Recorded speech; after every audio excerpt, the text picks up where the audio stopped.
Assalamualaikum warahmatullahi wabarakatuh. Rekan-rekan mahasiswa, kali ini kita akan membahas konsep-konsep dasar di dalam manajemen pemerintahan, di mana ada dua aspek utama. Yang pertama, nanti kita akan menjelaskan dan memahami konsep dasar terkait dengan negara, rezim, dan pemerintahan.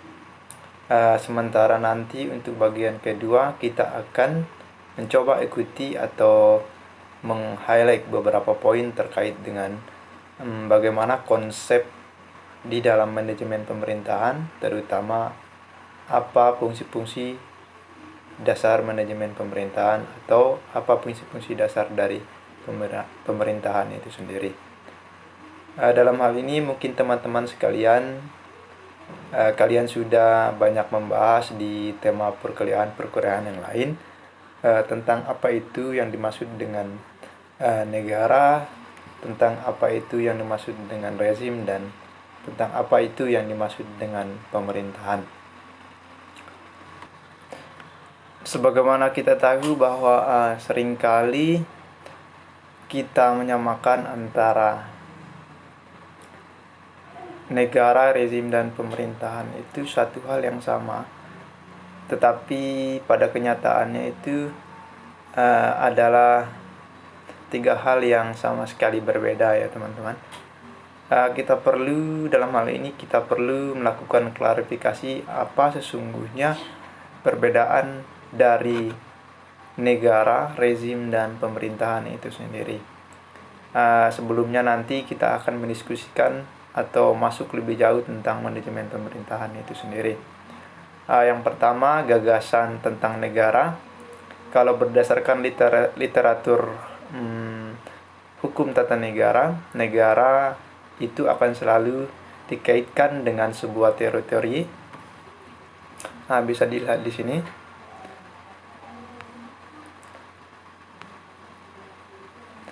Atau wilayah. Negara itu selalu dikaitkan dengan teritori atau wilayah, di mana di dalamnya ada penduduk atau rakyat. Terus kemudian ada kedaulatan pemerintahan, pengakuan negara lain baik secara internal maupun secara eksternal. Namun di atas itu semua, jika kita kaitkan dengan pemerintahan, negara itu pada dasarnya merupakan sebuah organisasi kekuasaan. Sementara yang membedakan dengan organisasi kekuasaan yang lain, negara itu sebagai organisasi kekuasaan yang memiliki kedaulatan atas suatu wilayah yang legitimasinya diakui. Jadi dalam hal ini, negara memiliki kedaulatan dan pengakuan legitimasi itu adalah dua hal yang sangat penting. Oke, kita lanjut yang kedua ya. Tadi yang pertama bahwa di dimensi kedua ini, ketika menjelaskan tentang negara, kita perlu masuk secara detail terkait dengan seperangkat fungsi dan tanggung jawab yang dimiliki oleh otoritas kekuasaan kepada warga negaranya. Jadi ini merupakan dimensi tanggung jawab, dimensi peran, dan dimensi peran negara itu menjadi sangat penting ya. Oleh karena itu, nanti ketika kita akan masuk lebih detail ke manajemen pemerintahan, turunannya kita awali dari hal-hal yang kita anggap bahwa negara itu pada dasarnya merupakan suatu organisasi yang memiliki kedaulatan dan otoritas penuh terhadap warga negara.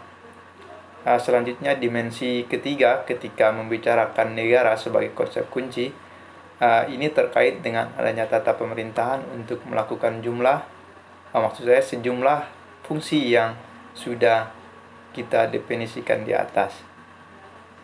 Jadi dari semua penjelasan tadi, itulah yang kita sebut sebagai negara, di mana merupakan sebuah organisasi kekuasaan yang memiliki kedaulatan yang efektif atas sebuah wilayah, kemudian memiliki legitimasi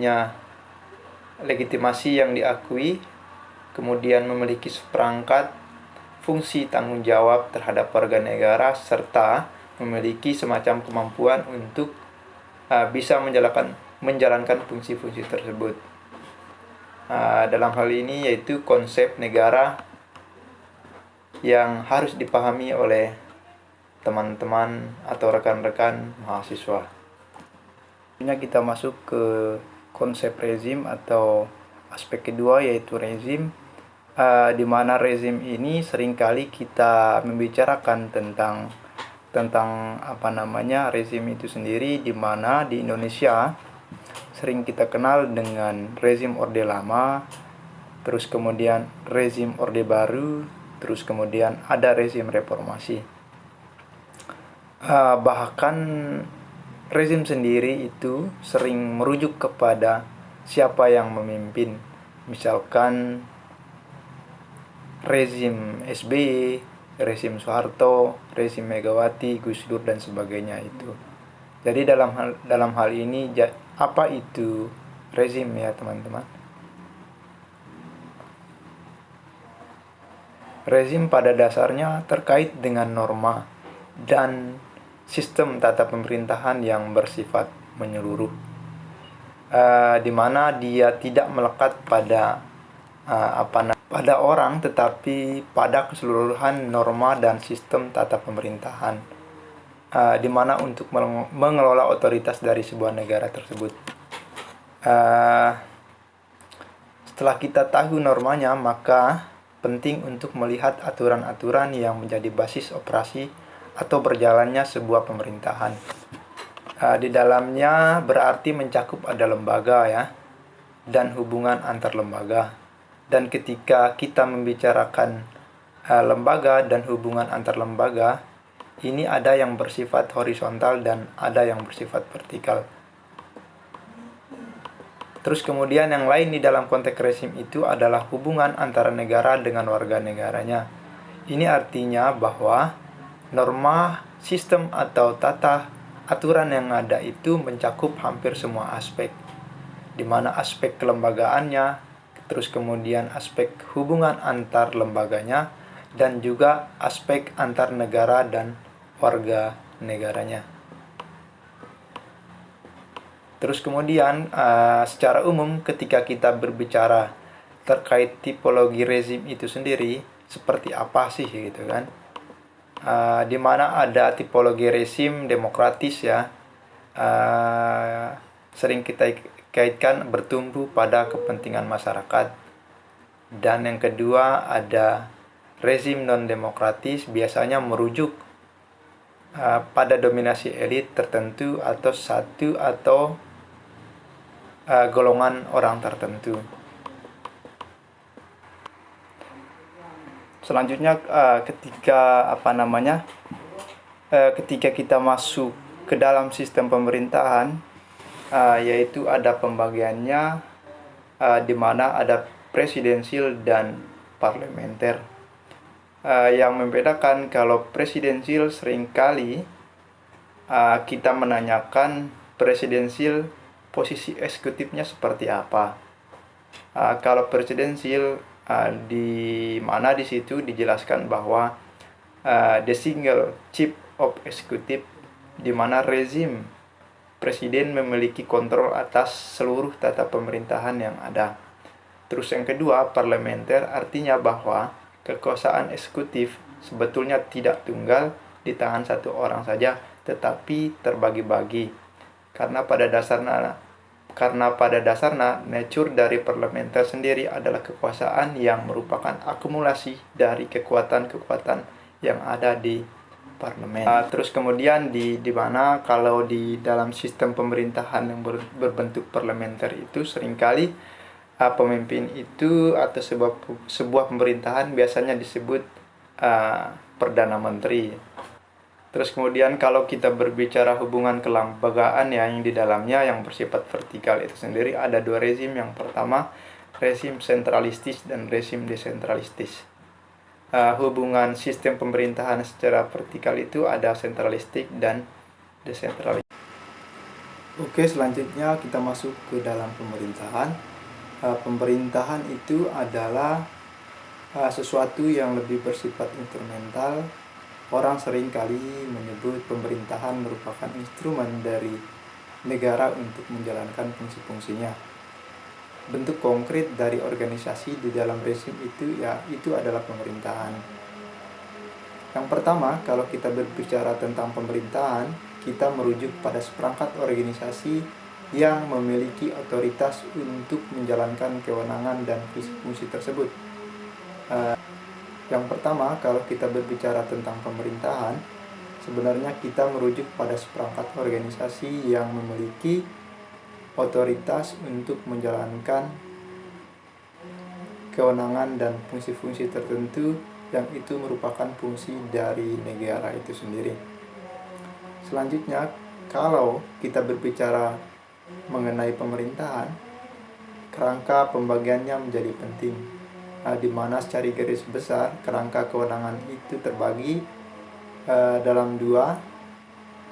Yang pertama yaitu logika fungsional, sektoral, dan logika horizontal. Jadi logikanya ada kelembagaan organisasi pemerintahan dibentuk berdasarkan atau untuk menjalankan fungsi-fungsi tertentu. Dan dalam hal ini bisa kita sebutkan sebagai pembagian secara horizontal.